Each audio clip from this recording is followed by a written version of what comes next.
Hi, this is Alana from the Seneca Sandbox. Today I'm going to walk you through some tips for presentations, and these are going to apply for in-person presentations, for live online presentations, as well as for pre-recorded presentations. Now throughout this video, I've added some interactions, including links to resources that I mentioned. So let's go ahead and take a look at the agenda. First, under Helpful Resources, I'm going to talk about the Sandbox briefly and some options you have for assistance outside of this video. Then I'm going to break down presentations into three main parts. First, the planning. These are the organizational steps you can do that will help save you a lot of time in the long run. Then we'll look at tips for slides. This is about your visual components, your design. Finally, we'll talk about you as a presenter, and that's your presence. And after I talk about some tips for presentations overall, I'm going to walk you through some options of some tools that might be helpful for you when you create your own presentation.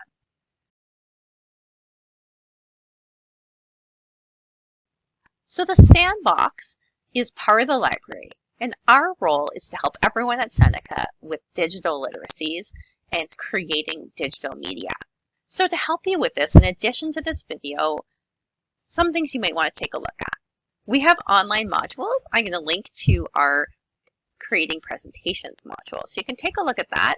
These are websites designed so you can work through at your own pace, find links and resources.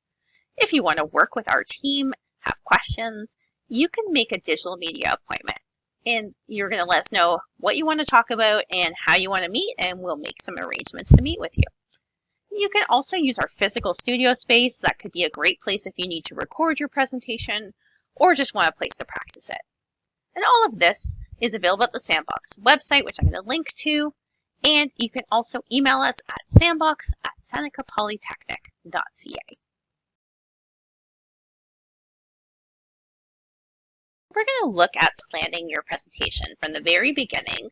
Let's say you have a topic and you want to start working on it. So the first thing I'm going to suggest is that you're going to think of it as a story you're trying to tell. Don't think of it as just a bunch of facts that you have to list or points, although those are important. We want to think of a beginning, middle, and end. We want to capture our audience and have the story grow. We have some resources on how to turn presentations into stories using popular formats for storytelling.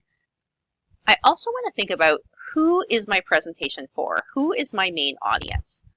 The way that I create my presentation may look very different for different groups of people. So relationship is, who are they to you? Is it my classmate? Is it my professor? Is it a future employer? Is it my students who are young? Maybe I was working with a group of really young children. And that relationship might inform how I explain things, the types of content I put in, even visuals I choose that might appeal to that group. I also want to think about how many people are going to be watching my presentation. If, for example, I know it's a large group and I'm doing it live, I might want to plan how people will ask me questions so it's not disruptive. And it might have a very different feel if it was a small one-on-one presentation. I also like to think about the prior knowledge my audience may have, so I can incorporate that. I could give a refresher if we all maybe had a common topic, say we're all in the same class, but maybe I don't need to give as much detail as someone who has never heard of the concept before.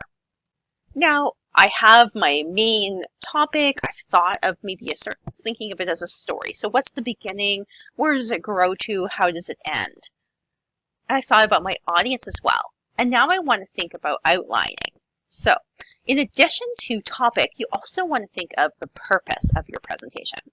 So my presentation today is more to inform you.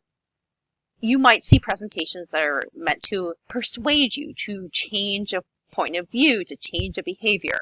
Perhaps there's one that's meant to sell a product to you.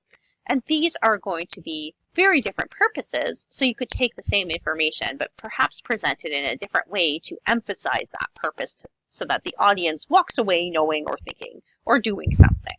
I would say list out the key points that you want to get across. These are the big main ideas.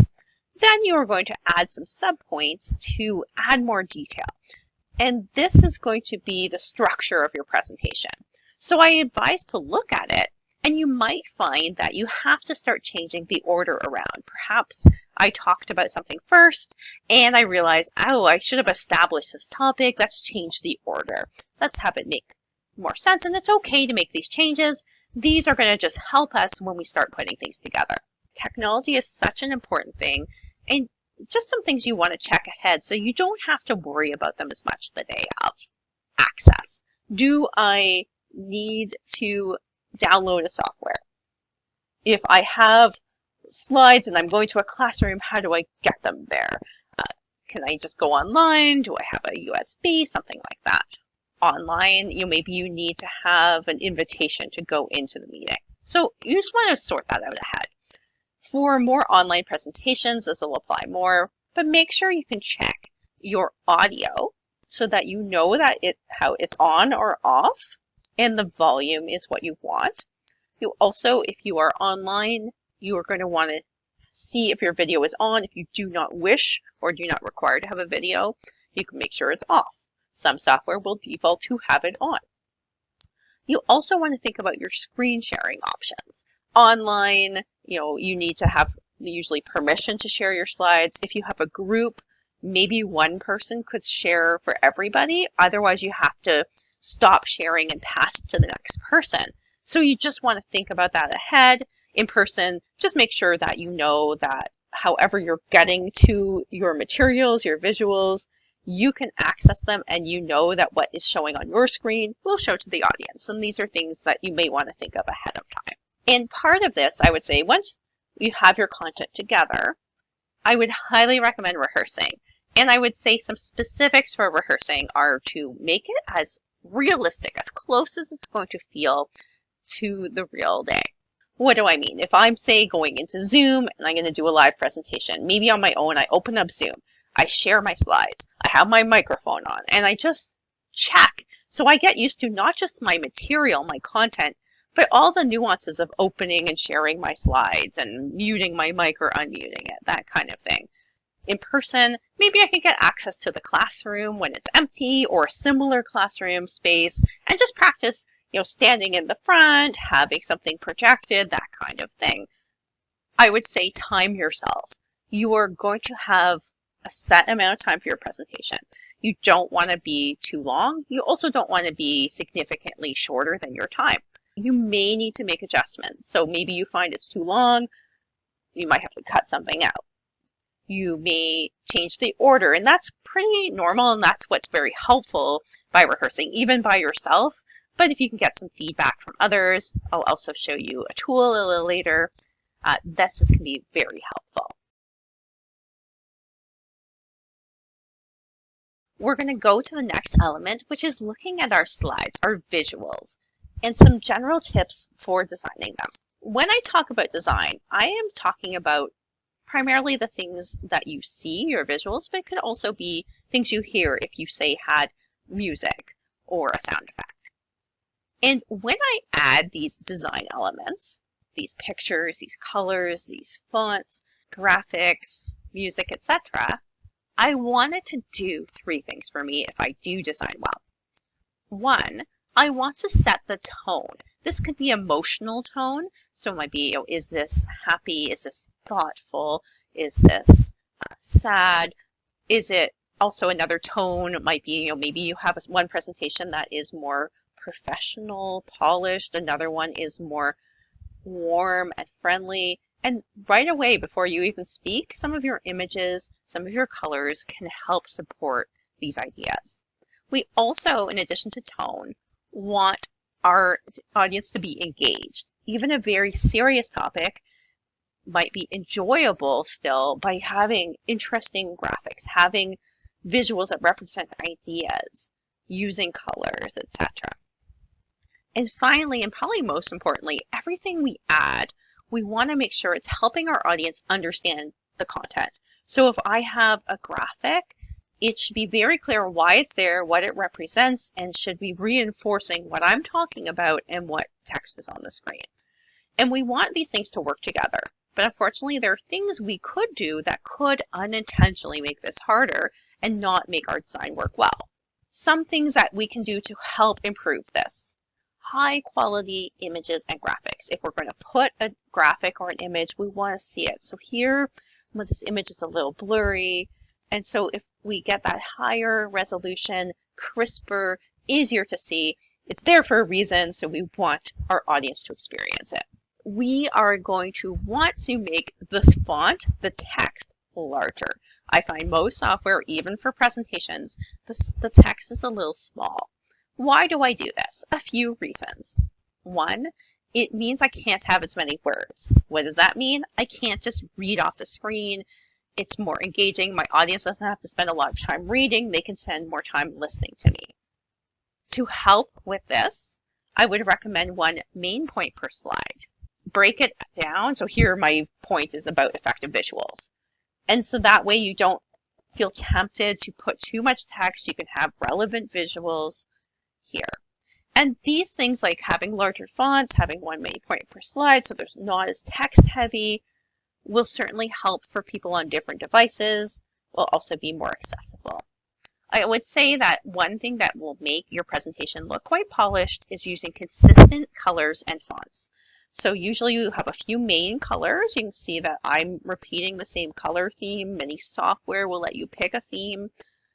You might have one or two fonts, maybe three, but not too many. But we are going to have consistency, so maybe every time I have a heading, I use the same font. Every time it's main body text, it's a different font. Now, we talked about things that can help and things that might accidentally make your presentation have issues. We want to use color. I encourage you, you don't have to use black and white because color expresses emotion, color can be engaging. However, we want to choose it in a way that's going to work. And then you can see in my example on the screen, I wrote the word color several times, 4 times, in fact, in purple. And I have a white background, it's very light color. The top one is in the darkest purple and it gets lighter as it goes down.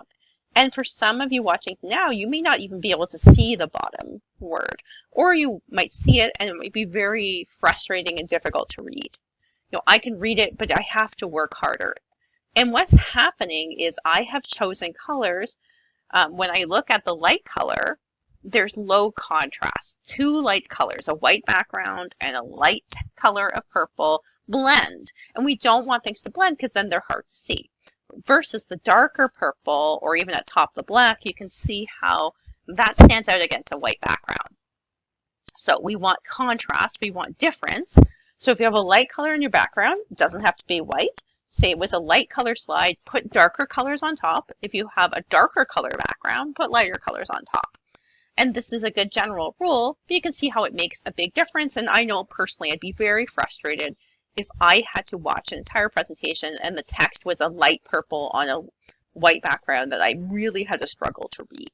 There are things you can do with your slides that can both help you feel more organized, as well as help engage your audience and let them know the order. So I'm going to talk a little bit about some choices you might want to make with your opening slide, things about why you might want to use an agenda, and some section headings. So here's an example of one of the welcome slides I sometimes do for the live version of this presentation. Now you can see I've chosen to put an image. I have some text. I have chosen a title. Now I would advise you have a descriptive title for your presentation. If it is for a class assignment, don't just call it presentation assignment. Don't just call it assignment 2, whatever it is. Have the topic, have it very clear what you're talking about, and this is helpful for your audience. You're establishing it right away. Have other important information. So here I have my department, my name, and contact. In a class, you might have your name, other group members' names, perhaps the course code or date. I've chosen to have an image. You don't have to. I chose it side by side. There are many ways I could arrange this page. And when I chose my graphic, I wanted to think of the topic. So if I choose a picture, it should be conveying information. It's reinforcing that we're talking about presentations. In this case, I often do this workshop online, so people are watching online. I wanted colors and visuals that seemed very friendly and welcoming. So hopefully that has helped with that tone. when we look at section headings, we look at agenda, you notice I took some concepts, these main ideas, and they're, instead of just text, I used some smart art, some colors, some subtle arrows, and this is adding some guidance to our presentation for our audience. They know the order things are going in. It's a little more visually appealing. And there's many ways I could present this.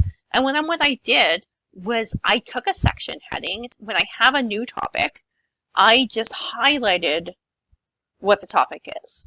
So here I've taken the tips for slides, I've made it larger, I have a different color. You can have a whole screen that just says tips for slides, but I find it's nice to not only have the agenda, but have separate sections so you have a visual cue that you are changing to a new topic. Small things, but can help your audience quite a bit.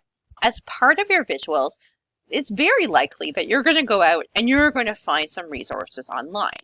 I'm going to link to our guide to help you find some places for free images. But one thing we want to keep in mind is that whenever we're using work that isn't our own or ideas aren't our own, we do want to give credit.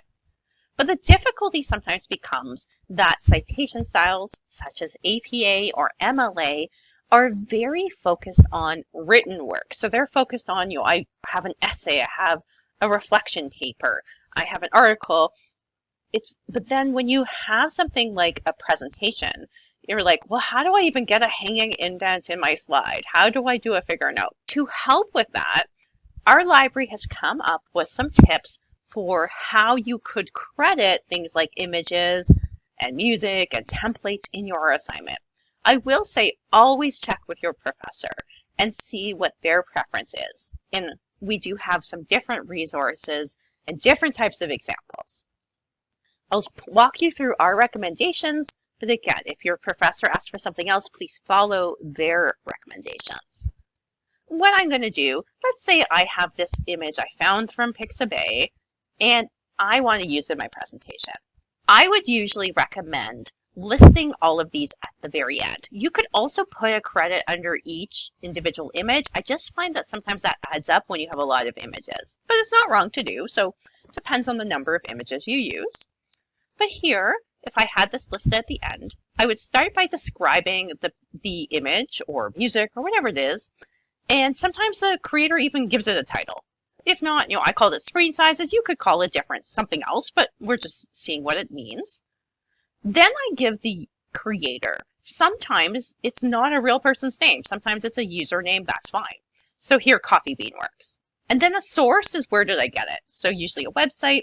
So screen sizes by Coffee Bean Works from Pixabay. You'll see I also have this statement at the bottom. In this case today, I made my presentation in PowerPoint, and I want to cover all of those templates and general design elements, like this little orange line up there. I don't have a specific person or creator, so I'm going to just say all other templates and images from PowerPoint. So everything that I didn't go out and find specifically, I can still cover because PowerPoint created these things for me. And you could do the same for other tools like Canva, etc. This is just helping you so that you can still give credit. We can follow academic integrity, but we don't have to try to fit something that doesn't work in the software, that's difficult for a presentation or takes away from the visual elements. Hopefully this is helpful, but again, always check in and see what is expected for your particular course. So since we were talking about crediting or citing, we do get questions about use of generative AI tools. And so generally the policy at this time at Seneca is, first, you have to have permission to use it for an assignment. That is going to be up to your professor, and it could even vary assignment to assignment in the same course. So are you allowed to use generative AI? And if you are, how are you allowed to use it? So let's say I'm allowed to use it in some way.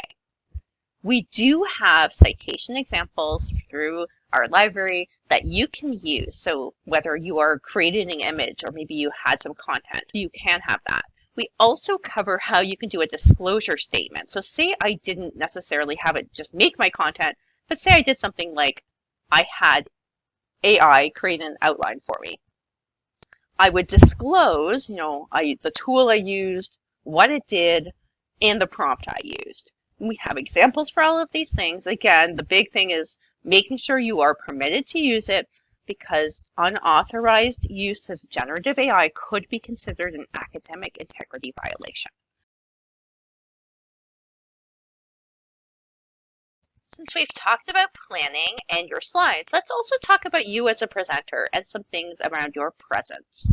Now, in all types of presentations, your voice is very important. Sometimes if we are nervous, we might speak too quickly, or we could even speak too slowly as we're trying to be very careful about what we're saying. So you just want to find that balance where it's not too fast, so you can still clearly hear it, but we don't want to slow down so much that it's awkward, or it can make my voice sound very flat and it might take away the emotion. So we want to think a bit about the emotion behind what we're saying. It might help to think about the story. This is more for online or recorded presentations. But if you're going to use a camera, some things you want to consider. Where do you put your camera? Ideally at eye level. You can see a demo of my colleague here, and he is showing you the difference between the first picture where the camera is kind of underneath, not as good an angle. Here, the second one, we have the camera at eye level, more comfortable. And I also encourage you to sometimes look at the camera. You want to make some eye contact, and you're going to do that by looking up. Usually on a lot of devices, the camera is slightly above where we were going to look normally. Don't have to stare the whole time. You can go back and forth. You also want to think about what's in the background. Now, I purposely today am in my home showing you how you can make the best of maybe what you have. So, I don't have a perfect background, but you can see even on the picture examples, the difference between, like, I moved a couple of things so it's less messy. In this picture, the closet was closed, slightly better. So we know that sometimes we are in environments that we can't entirely control. So just do the best you can. With lighting, consider that we want to see you. So in the first example, we have it where a light, in this case a window, was right behind my colleague, and this means you can't really see. It puts the person in shadow, whereas a light coming from in front of you or to the sides is going to be more flattering, and ideally, if you're on camera, we should be able to see your face. We also want to consider your posture and body language. Now, we can't see all of me. You can see some of me. You see, I do like to gesture a bit. I try to rein it in a little. But the important thing here is that I want to look interested and confident. Now, sometimes naturally, we may close off if we're nervous, even if we're cold, right, environmentally. So sometimes, though, that could unintentionally make it look like you're not interested. So you might just want to be aware of it. This will vary person to person, but just know if you're on camera, we can see you. We want to put ourselves in the best light, literally and figuratively. Sometimes we all get nervous, or many of us get nervous. Maybe you're one of those lucky people who doesn't. I sometimes get nervous, and I do presentations all the time. So here are some things that can sometimes help. One, we talked about ways you can prepare. And I think that there's also personal small things you can do that maybe will help. Knowing everything is ready, knowing your content certainly will. But things like, I sometimes like to go into a space a bit early if I can, or get my, everything set up on my computer or device. I sometimes like to make sure I have water near me. So if I have to take a sip of water, it's ready. Maybe I take a stretch break before I go and do an online presentation. So small things you can think about, what will help you feel ready when you're actually in front of the group. You can try some deep breathing. We do have some resources that can help with that can help relax you. Open posture, we talked about visually, but they do have found some studies where people, if you close your posture, sometimes it feeds into that nervousness. Opening sometimes makes you feel more confident. Also can help to think that in your body, the way that we sometimes feel when we're nervous is very similar to how we feel when we're excited, like our hearts race, our breathing's faster. So maybe think that you are excited and not just nervous. None of these things are obviously super easy. I'm not going to pretend they are, but sometimes small things can help, and maybe just knowing that sometimes other people get nervous too might help you as well. If I am presenting, particularly if I'm online, but just generally, if I do something or have to do something that you can't see, I'm going to explain it to you. So say like your mouse isn't working and you're struggling behind the scenes, you're in front of the classroom. You just want to just tell them. Otherwise, they're like, why is there a pause? Why are things not going? I would say silence your devices. And if you are online in particular, try to close other applications you don't need. You don't want random things popping up during your presentation. With technical help, how you might deal with just general questions. If you are working on this presentation as part of your class live, likely your professor can help you, or maybe you have classmates, maybe your group members. If you're in a group situation, one person could be kind of checking on the technical troubleshooting or answering questions in a chat while you're presenting, and vice versa. For all kinds of presentations, there are tools you can use. Some of these will help with the planning, with the slides, and even for your presence as a presenter. Now, we do have access for free through Seneca to Microsoft 365, which has PowerPoint. So this is presentation software. And some things I like about it, besides the fact that we get a free version, are it has some really great built-in tools. There is a designer tool, so it can give you recommendations. You start typing in your content of how to visualize it. So something like this slide started out as just me writing out text, and it started thinking of, showing me ways I could visualize it. And I was like, oh, like I could add some colors, I can shift it in a different way. So it can sometimes give you inspiration. Rehearse with Coach is a feature that basically uses AI to coach you. It listens and watches your presentation and then gives you tips about things like, how quickly do you speak? Did you accidentally put in a lot of filler words? Filler words are things like, and I do some of them, but this can catch certain behaviors. Maybe you read off the screen too much. Maybe you repeat the same terms too often. So it's a way that maybe you might want to rehearse without having to rehearse with a person, or before you rehearse with another person, to feel more confident. You can rehearse timings. So this is a feature that basically lets you just time everything. And what's nice is it times both the whole presentation, but also how long you spent on each slide. So if you found one slide was really long, you could just fix it. And also you can record in the software. So I find that it's nice kind of all in one. You can record your presentation directly, even be on camera if you wish. Some additional tools that are out there. Adobe Express. This is a tool that you probably have heard of, you may have heard of, and Canva. They're both very similar in their layouts. They have a lot of free templates, a lot of free design resources. You can work fully online. You don't have to download anything. Just note that they have both free and paid versions, so you want to make sure that if you use the free version, stick to the free stuff. Genially also has free and paid versions, also online, just has a lot of interactive elements. So say you wanted to have links, maybe a quiz, maybe a game in your presentation. And Google Slides, very popular. There are some simple templates in the tool, but many free templates you could find online that you can use. Just want to give some credit if you do use someone else's template that can help you with some visuals. Always pick a tool that you feel comfortable with and that will deliver what you need to deliver. So if you have to record, think about where you would go and record, that kind of thing. So I've just listed a few image credits so you can see an example of how I use our recommendations. You see I had several credits here, and I finish with some design elements. If you have any questions or want to work with us, don't forget that you can book a digital media appointment, or you can email the Sandbox. We're happy to support you. Please also check out the links I've put throughout the video. Thanks for watching.